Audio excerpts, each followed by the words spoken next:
Well, welcome to the Youth Revival podcast, and we're just going to have a chat with my good friend Thando, who's got the coolest name ever. Let's go. Our church, and we're just going to have a chat around youth ministry. But Thando, why don't you just introduce yourself, who you are? I've said you're from Heart Church, but what you do, all of that. Yeah, totally. Thanks, Nathan. So good to be on here. I love what you guys doing at Icon and Youth Revival. It's just epic. My name is Thando Zulu. I'm here in Nottingham at a church called Heart Church, and I oversee the youth ministry called Takeover, or TO for short. And yeah, I've been doing that for about 5 years now. So I remember growing up through youth ministry and going to various like pastors things where Nathan was always there. He's an absolute OG when it comes to the youth ministry world. So yeah, man, that's a bit about me. Yeah, and you had the original OG as your youth pastor, Lawrence James Davis. Fact. Shout exactly. Now. Yeah, good. man. Yeah, he's my pastor. He's my line manager. So everything I do, basically, he has to sign off and say I'm allowed. So I feel very much like he's still my youth pastor. Yeah. And is it right, Thando? Who do you support? Football. Okay, so this is a bit contentious because I did a photo shoot with some friends of mine from the art of football. So you may have seen me in a few different football shirts. But my actual team is Newcastle United. Newcastle. It's the truth. We used to live there. Our family used to live there. It was the first city we lived in when we moved to the UK. And I'm half a football supporter, if I'm honest. Like my favorite Newcastle player is like Alan Shearer and Shay Given. Alan Shearer was back in the day. Let's go. My game is all based off of Alan Shearer. I like it. Yeah, that's me. Even today at 33, I want to be Alan Shearer. Still repping Alan Shearer. Yeah, why not? Yeah. Oh, good. Right. So you're in quarantine at the moment. In quarantine, working from home. Got my office set up in our kitchen. Right. Just getting used to it. Doing youth online. Yeah. Going on my one bit of exercise a day. Sticking to the rules. Yeah. So we're doing all right. So what are some of the things that you've done, Thando, in terms of youth online? What are some of the things that you've done to help stay connected? You know, even just thinking program-wise, what have you done? Totally. So we've kind of upped our engagement on Instagram as the main platform that we use. We already had quite a lot of young people engaged with that. So we try and have something out most days. So we're just building up at the moment. We've done Mondays anyway. We just do memes on a Monday.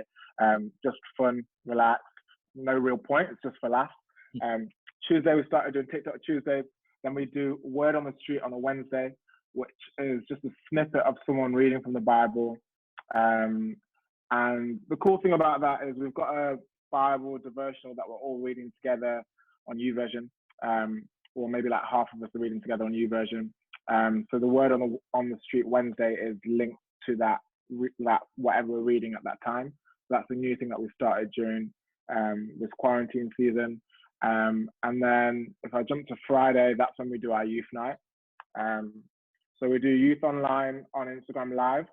Yep. For about 45 minutes. Mm-hmm. So that's like a game.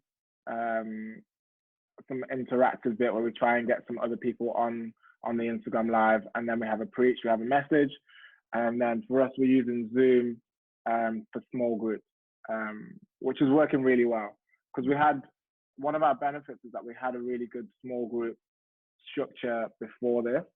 Yeah. And really our youth ministry is built on groups. So then the connection still stays even with the distance. So yeah, it's just figuring out how we support our group leaders at the moment.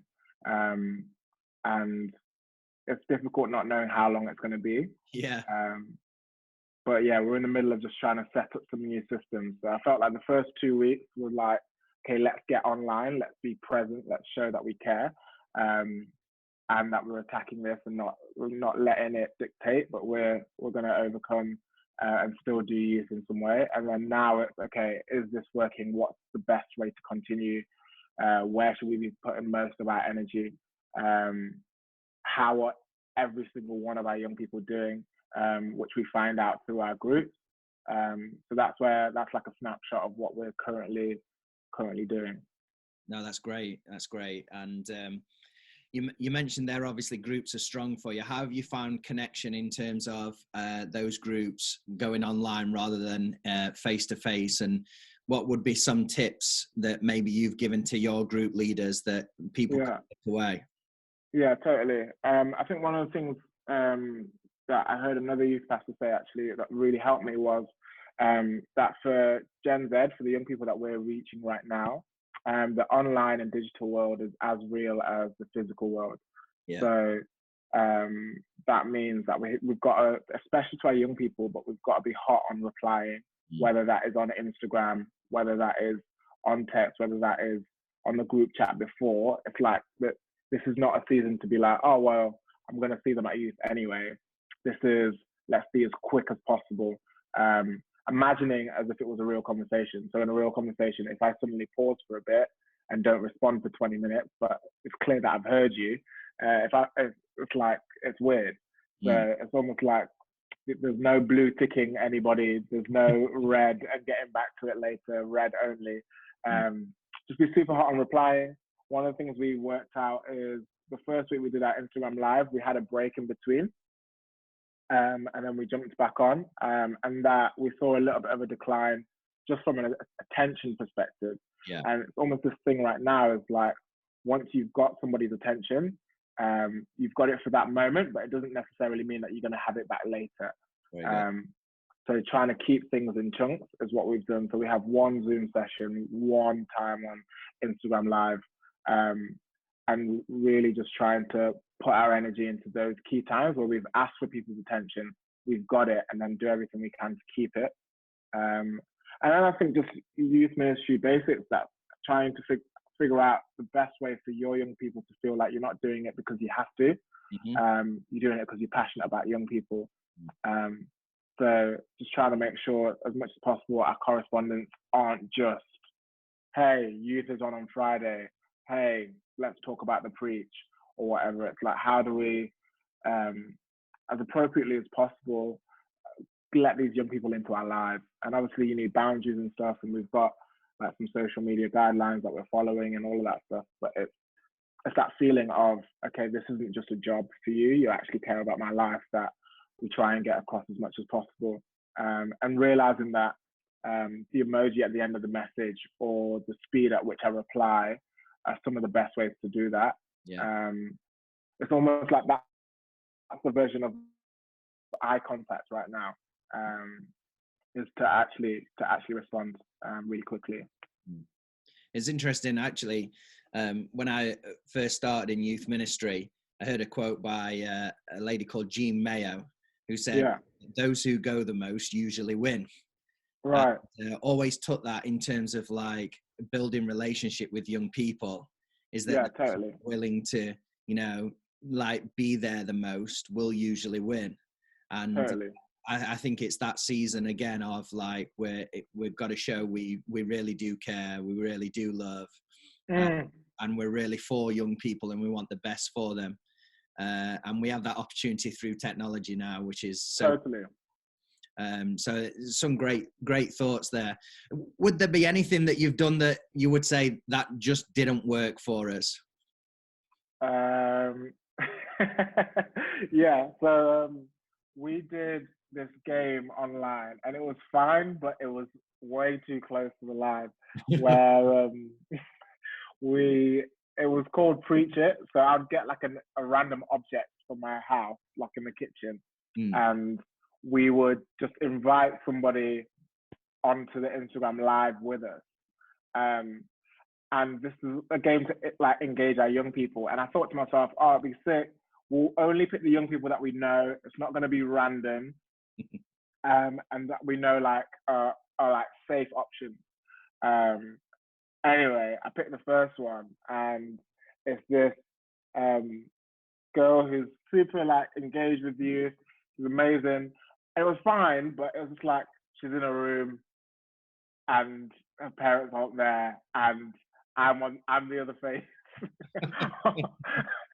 It was just like this moment, like it was absolutely chill, like nothing was like inappropriate, but it was this moment of shock horror that at any point we could go into those waters, and I was like, you know what, we're probably never going to play this game ever again.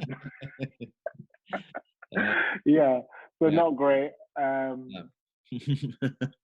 So yeah, just figuring that out. And I think it's like I was listening to Craig Rochelle, who was saying that the majority of the things that we're going to do in this time, we have to be prepared for them to fail.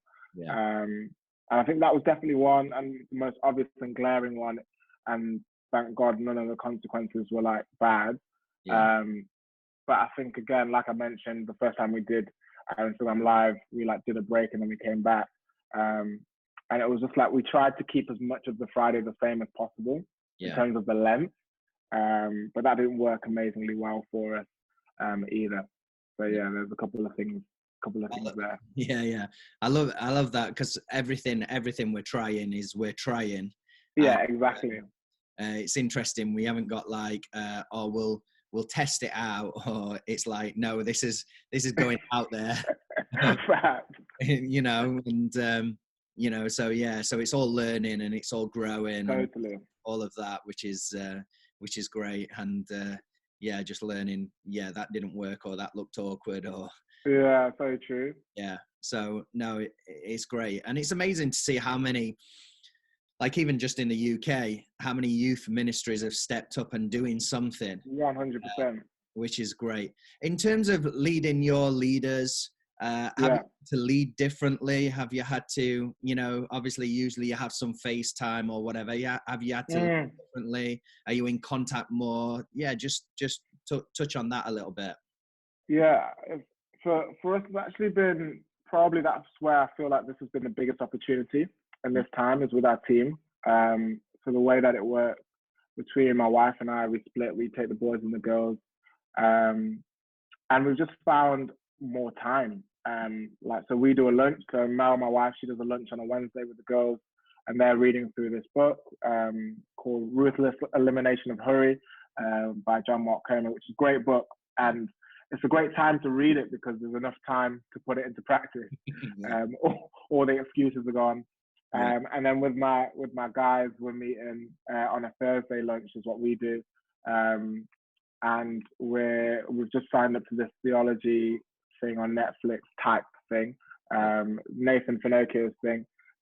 Shout out! I've got all the endorsements, all the sponsors. It's just gonna come up right here, and you click on it. But yeah, so we've all signed up to that together, which is cool. Which in the normal pace and rush of life, us meeting together as guys wasn't that regular. The girls were at once a month. Similar for us, and I think it's just been amazing to be able to shift things to become weekly. And I know a lot of the guys have just taken the opportunity to become like accountable with one other guy in the youth team. So I think it's really strengthened relationship, and just from me discipling my team beyond the task, because I think when there's so much to do often, that can be the only frame, the only context of our discipleship sometimes. And what the gift that it's been for me as a leader is that my team know that this is beyond what we're doing together. This mission is about the kingdom of God advancing, and I care about their specific lives. And obviously we say that, and that's how we lead, but I think this has been a great opportunity to be able to really show that, which I've really found amazing. And then they emulate the same thing with their crews, which has been really cool, which I'm really happy about. And you would have seen that, in terms of, you just said at the end, they emulate it with their crews. That's their small groups. Yeah. You've seen that throughout your youth ministry, that like that discipleship, that care, it's kind of the level. Yeah, totally. I think it's nice knowing that people are having more individual conversations with young people. And I think they can just last longer as well. I think the postman's here delivering some stuff. I don't know if he needs to see me. Can I press? I actually need to answer the door. I'll stay my social distance 2 meters. Yeah, stay 2 meters. you want to do an unboxing bit of the episode? Thando is back with his Zara collection. Is that for you, mate? No, it's actually my sister's been living with us for the last year, so she's got a package. Don't know what's going to be in there. So we'll not do an unboxing then. That could be one of the biggest mistakes we've done. Exactly. Who knows? You were just sharing about, like, obviously discipleship and your crews and yeah, totally groups, how that's gone up a level. Yeah, totally. So I think often when we meet live and it's a youth night on a Friday, it's like the crews are together in the game, they're together in worship and the preach, and we have this thing called crew time at the end where we discuss the message. Yeah. If the game runs over because I or one of the teams just loved it too much, if worship runs over because we want to sing that chorus again, and if the preach runs over because me as a preacher have just got excited, then crew time at the end has been the thing that often gets like shortened, not by design, but that's one of the things that we just needed to get better at from our Friday's live experience. Whereas when we've been online, it's like we have a set time that we don't go over. Yeah. And it means that that's been able to have the space and time that it needs. Yeah. Another thing with the Instagram stuff that we've been doing, like Meme Monday, TikTok Tuesdays, kids are seeing their leaders be a bit like stupid leaders that they wouldn't expect. And with the memes, we've kind of got young people in their crews to help make the memes. And that's been one of the things where it's just super fun. It's a bit of a challenge, gets people involved, but it creates additional connection points throughout the week. That we're not just hoping, that a leader will be inspired and remember just to do it, but there's like a frame of a reference point and a trigger that reminds them, it's me Monday. Let me share this with my crew. Did yours make it? So there's a few more moments, touch moments that are happening online, which is great. Yeah, and it's amazing because you create memorable moments through that stuff. Exactly. I love that, like Monday, you've got Meme Monday, Tuesday, you've got TikTok Tuesday, which is all about fun. And I think that's really important in this season. Totally. Just to create that fun element. And I was sharing with our leaders actually around fun, that actually fun breaks down barriers. Yeah. And builds relationship. Totally. So one of the questions we ask our leaders is, what crazy things are you willing to do so young people have a good time? So good. So Ben dressed up as Joe Exotic Friday. Nice. So yeah. Very nice. No, it's good. Great time. That's true. That's funny. I've done my first TikTok. Have you? Yeah, man. So we're there. So I've actually done 2 now. I've done 2. So we'll see how they rack up over time. I'm on, but all I'm posting is Zion doing TikToks. Nice. 6 years old. So I've not ventured into the dancing yet or doing any of. We'll be waiting. Yeah, might do one of the football commentary ones that I've seen. Yeah, to be fair, they're a joke. And the toilet paper kick up. Yeah, I could do that one as well. We did that as a challenge for our young people and got them involved. So that was good. What do you think? So obviously we'll come out of this, and I really believe that actually, if we think about it, we'll come out of this stronger as youth ministries. Really believe that. What do you think is something that we will take out of this that actually we'll realize that's really important, or something that actually, do you know what, the world will look slightly different or look different, and we need to make sure we take it out of this season? Totally. I think one of the things, if we start personally, I think for people is just the importance of your personal relationship with God as a leader. Because I think when routine is messed with, it means that going through the motions isn't an option anymore. Yeah. And if you do, it would be strange because you don't have the same routines. Therefore, your patterns that you've learned aren't going to work when you're in isolation. Yeah. So we've had to go back to, okay, Lord, what is this really about? Do I know you? How deep is the revelation I'm getting from your word, or how deep is my relationship with you, or how much am I willing to sacrifice for my young people or for my leaders? And I think that will be key and something that we're going to be in a different place personally if we take this opportunity to spend that time with Jesus that we have more opportunity to do now. I think in terms of relationships, we'll value so much more, or I know, speaking for myself, just the time that we have with each other. Both because we're seeing like the fragility of life in terms of people are passing away and it's awful, and the whole world has had to stop and is experiencing this together. But I think also just the importance of time spent and quality time, and being present, because it's hit more when you're not able to spend that time. So I think will be key. I think more in terms of the church context, it'll be super interesting. I definitely do think there'll be a revival in terms of people's personal relationship with God, understanding the importance of community and biblical community. And then it'll be interesting to see what happens with our gatherings, because what's happened now is that all the events have been taken away, in effect. And the way I interact with church, and it's phenomenal that it's online. But it's almost, for us, I know it's been that battle to keep it community and not just consumers, because that's what you're used to on your screen. And I think that weighting will shift, that for us as leaders, we're going to clock more that actually we want genuine, authentic community is what our pastor, Pastor Malcolm's been speaking about, that out of this, there's going to be a more authentic church. I think our obsession with the normal metrics will probably shift and change. I believe it's already doing so.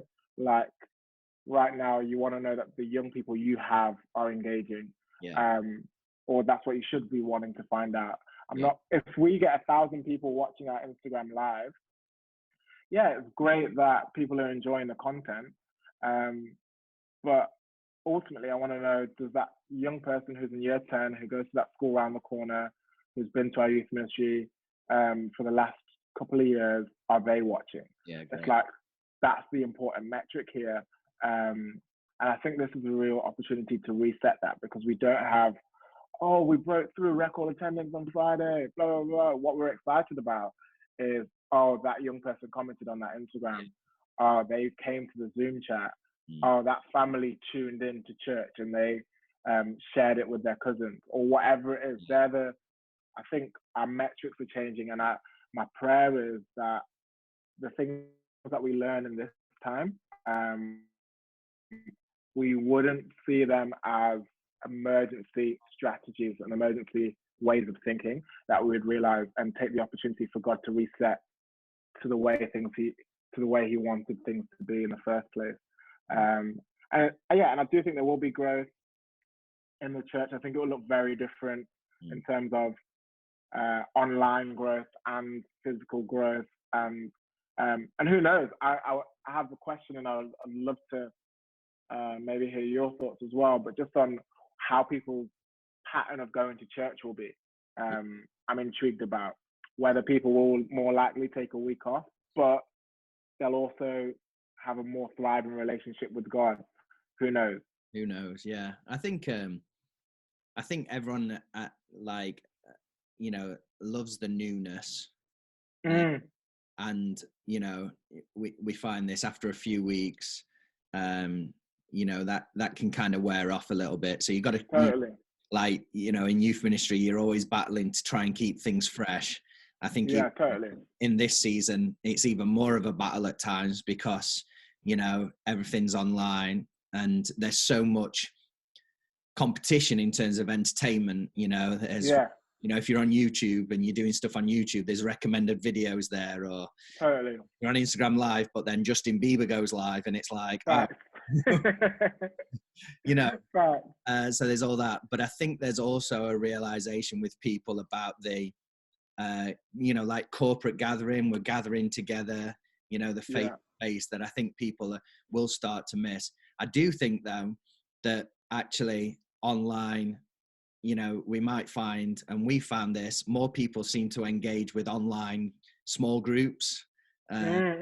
And, you know, even we've been chatting in youth, like we would do small groups on one of our Friday nights. But actually what we've found is, you know, our small groups could meet online. Yeah, totally. And so again, there's more of that community, more of that. So I think that's really important. One thing that you said that I really want to pick up on is, you know, like you might have 1,000 views, 1,000 watchers on Instagram, but actually you're concerned about your young people. Totally. I think that's the power, is that realizing that I'm not, you know, in this season, it's great that we reach people and we want to do that. And as people get connected, that's great. But actually, I'm called to pastor my young people. I'm called to lead my young people. And so that's the importance. And I think that's just a real revelation that's come out of this season for myself, but also for our team as well.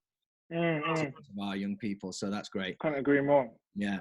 Just one final thing, and I always love to ask this question at the end. What would you say to a youth leader, youth pastor watching this today to encourage them and to inspire them? Yeah, totally. I think my number one thing would be that God's got something to say to you in this season. That in the midst of everything changing, what's his voice saying to you? I love Jesus, who says that my sheep will know my voice. And it's like, what is the revelation from scripture? What is the reflection that he has on your life right now? And often it takes us to be able to just slow down, to be able to hear it more clearly.